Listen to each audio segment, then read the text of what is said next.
Hey, this is Nathan Branson here, and I want to talk today about the proposal essay and 7 different tips to consider when you're writing it and thinking about it and deciding on it. I've been trying to make some videos for our class. I hope that they're helpful.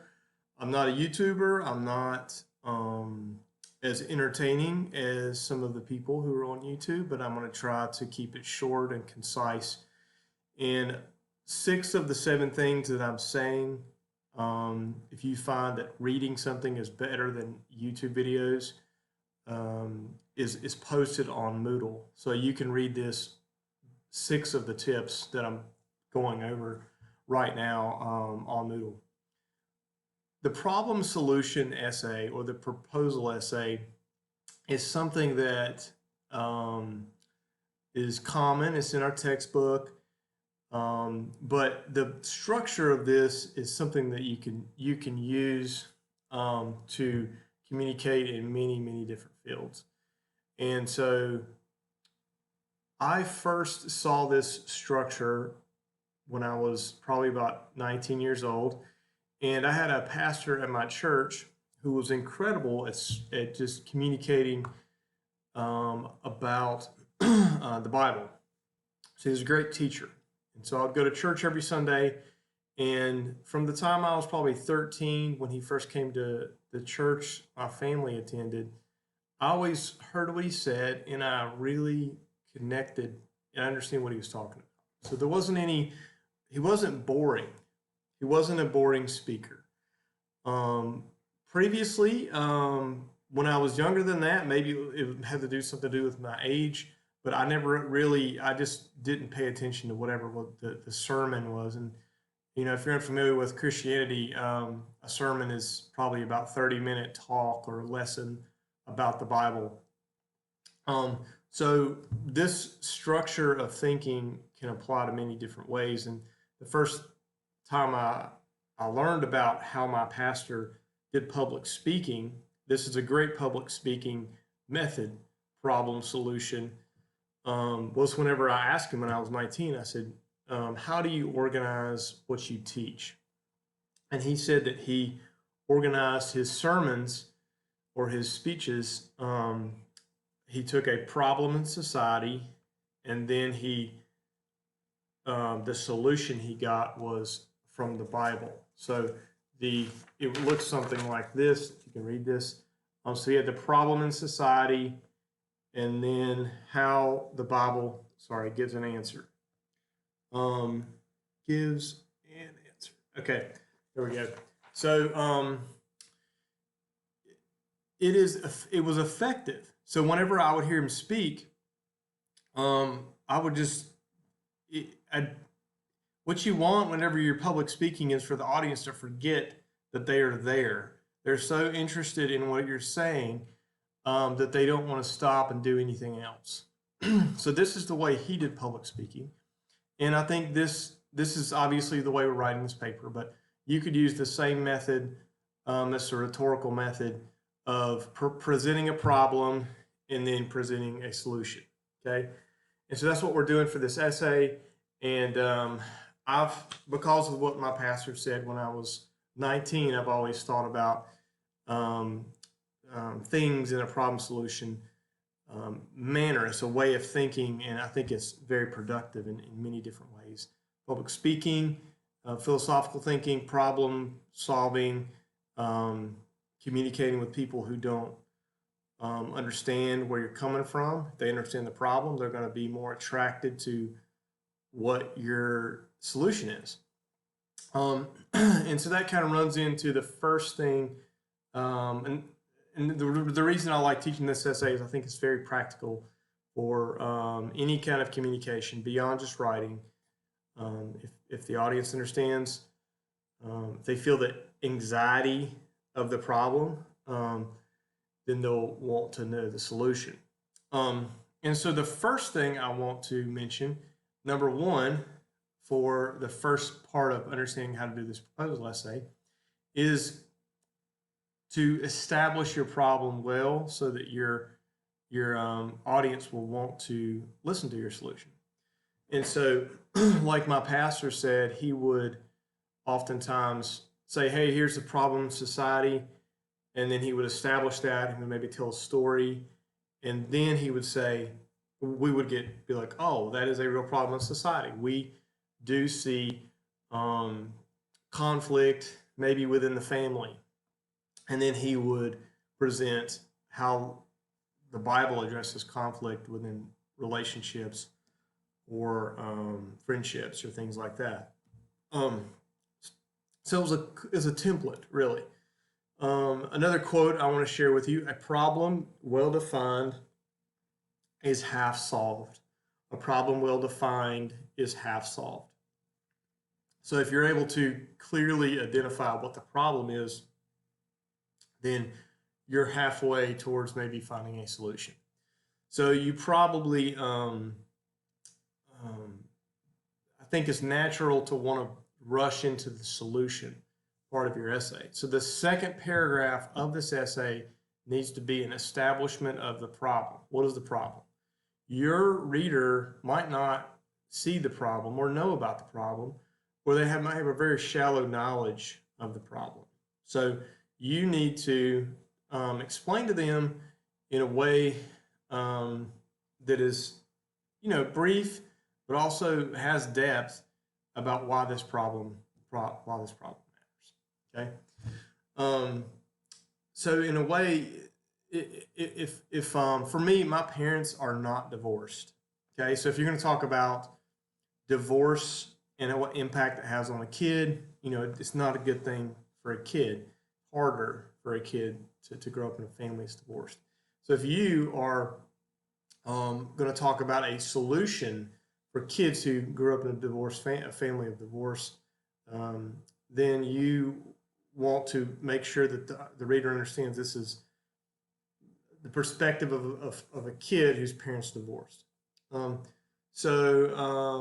had a student last semester who wrote that a solution would be to go to therapy to try to sort of hash through some of those harder years when your parents got divorced or something like that.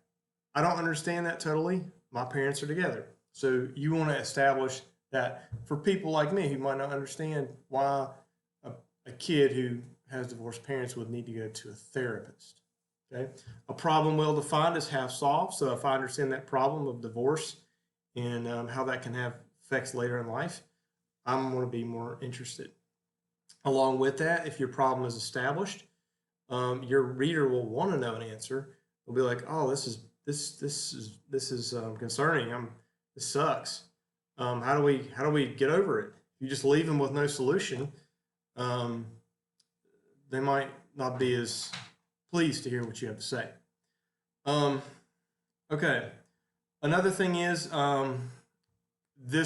whenever writing this essay, you want to be the cool thing about this essay I like is that you're able to bring hope. So if you do create that anxiety in your reader about the problem you're writing about, you have an opportunity to bring hope. So my other one is stay hopeful but realistic. Okay, so you're going to be hopeful and bring a solution, but you also want to be realistic. My part of the assignments we had this past week was to read Wendell Berry. Wendell Berry wrote the article called "Think Little," and in that article he talked about the environment.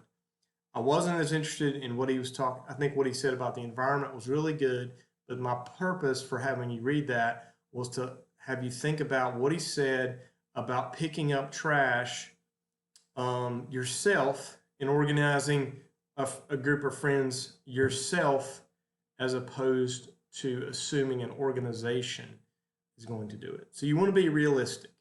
You can suggest in your essay that an organization should address a problem, but within that essay that Barry wrote, he says that individuals create many of the problems that we have, not always organizations. So he says that if you're concerned about changing the world, I'll sort of paraphrase what he's saying, you need to make sure that you're doing your part individually to not create more problems as opposed to assuming the government or an organization should fix this cultural problem. Okay. So that was the reason I wanted you to read that, and I think a lot of you guys saw that whenever you looked at your work. So that's the reason. So I think Wendell Berry's perspective in that essay is very realistic about solving problems. So I want you to come up with something that is attainable, and as opposed to saying we can change the world. I want you to say, I can change my community. That is sometimes the first place we need to start if we want to come up with a solution. How can you change your community as opposed to trying to change the entire nation of the United States? That's a big goal, probably a lifetime's worth of work.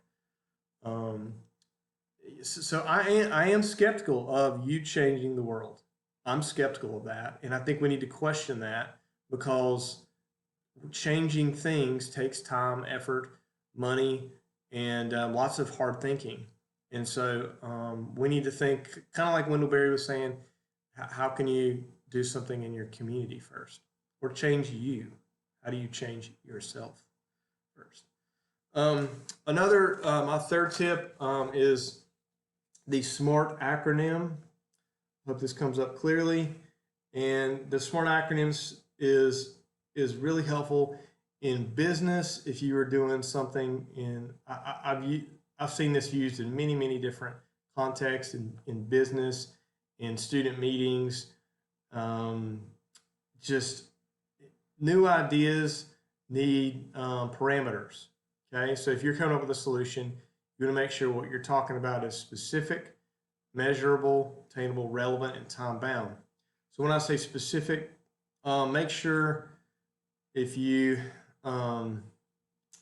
like, for instance, the student who did something on divorce, and she said, children are deeply affected by divorce. We need to help the children. If that was her solution, that is vague. How do we help the children? How do we help adults whose parents were? Well, we need to help the people whose parents were divorced. That's vague. If you just say, let's help them. Let's be specific. So she said, see a therapist. So think about that as being specific. Measurable. So in one of the blog entries I wrote about, I said, in order to engage millennials in the 21st century, you should write on the whiteboard. I've found, as teaching 8 years, people pay attention to me when I talk and write on the whiteboard. Maybe even more than this YouTube video. If I had a whiteboard, maybe they would. I just find that this just people like whenever I write on the whiteboard, as opposed to PowerPoints. So what I said in my blog entry was, I think teachers should aim to try to write once on the whiteboard every class period. So that is a specific instruction for anybody. So it's measurable. If you were trying to anything that involves some specific number, if you were trying to have I heard another student say they wanted to help people save money, and so if you said, try to create a budget for 1 month, every month make a budget for your money. That's measurable, so that's within a month. It's specific also, so S&M, specific and measurable. Attainable, I've already kind of covered that one. We want to change our community first before we attempt to change the federal government. Okay, so maybe appeal to local authorities first before you appeal to something that the federal government could do in Washington. Relevant means that does this solution relate to people today? Does it consider the problem in its current context? So you want to think about 2020 and current obstacles that might come in your way if you're trying to solve a problem. Okay, and time-based, finally, that's the last one.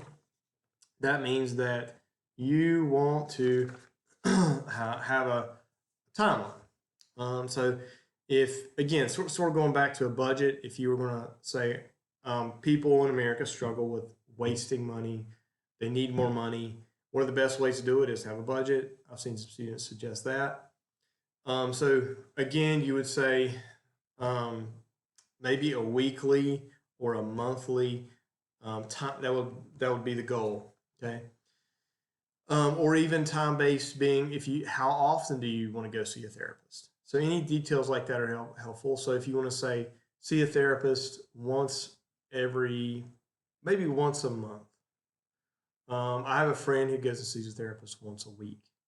So the more things like that you can give, especially if you have experience with going to a therapist or having a budget, the better off your reader is going to be. Okay. So SMART, I find these incredibly helpful anytime you're kind of thinking about new ideas or presenting new ideas, um, especially to authority figures. If you're presenting an idea at work, this kind of thing is really helpful. So, first paragraph in this essay, introduction. Second paragraph, problem. Third paragraph, solution. What is your solution? And then also the paragraph after that would be how. How are you going to do it? So number 4, this is my 4th tip. Just remember that you have a problem and then you have a solution. So your solution, there are going to be many different solutions to this one problem. Okay, and just be at peace with just taking out chipping off a little problem or a little solution. So some people they come up and they're like, wait a second, in order to really change this, I'm getting stressed out because we need a lot of help. For me just to do one little thing is not going to solve this problem. That is correct, and that's what I want you to do. I want you to focus on one solution, and so that's number 5 actually for what I want to talk about. But within that, whenever you are looking at solutions, just keep in mind that that's when people debate. The difference between Republicans and Democrats a lot of times is they agree on problems, they disagree deeply on solutions.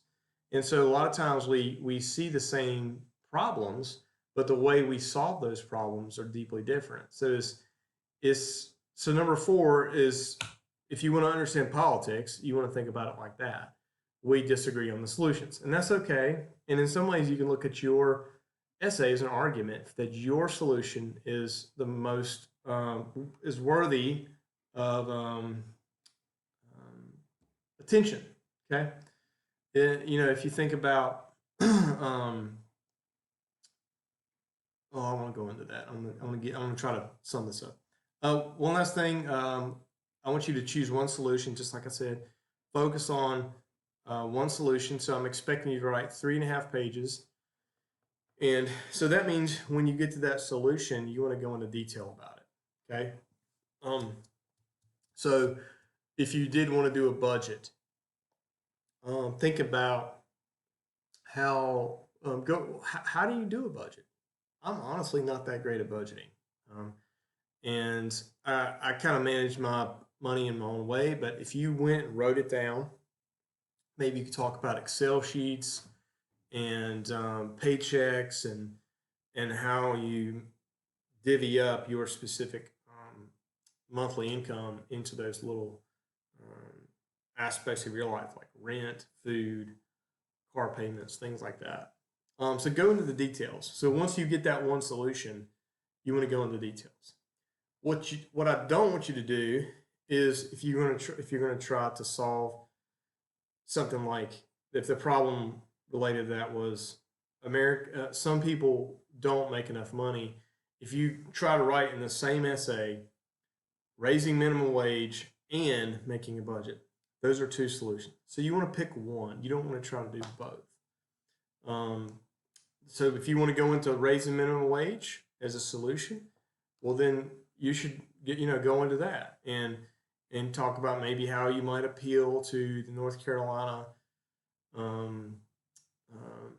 state legislature, maybe to raise minimum wage or raise awareness on the advantages of raising minimum wage, things like that. So that's a different solution, but you don't want to try to do both unless you want to write a book.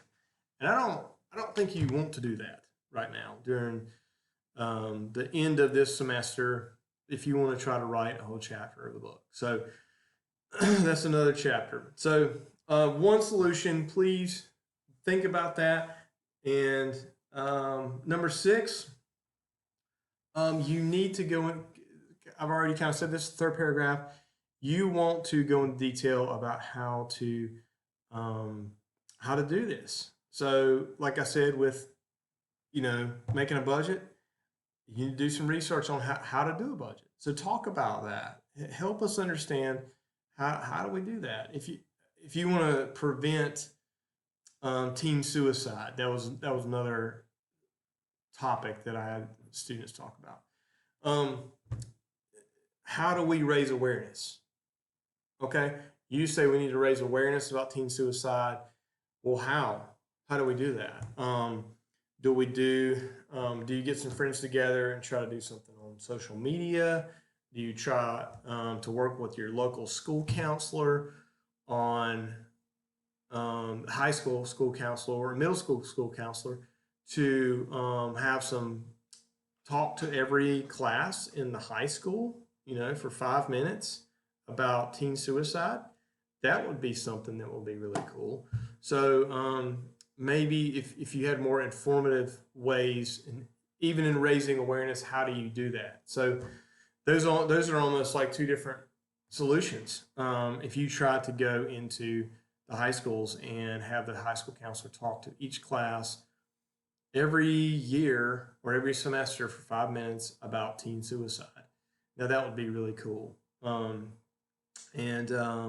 So your job would be to try to persuade. You could even talk about it going to high school around here and talk about teen suicide.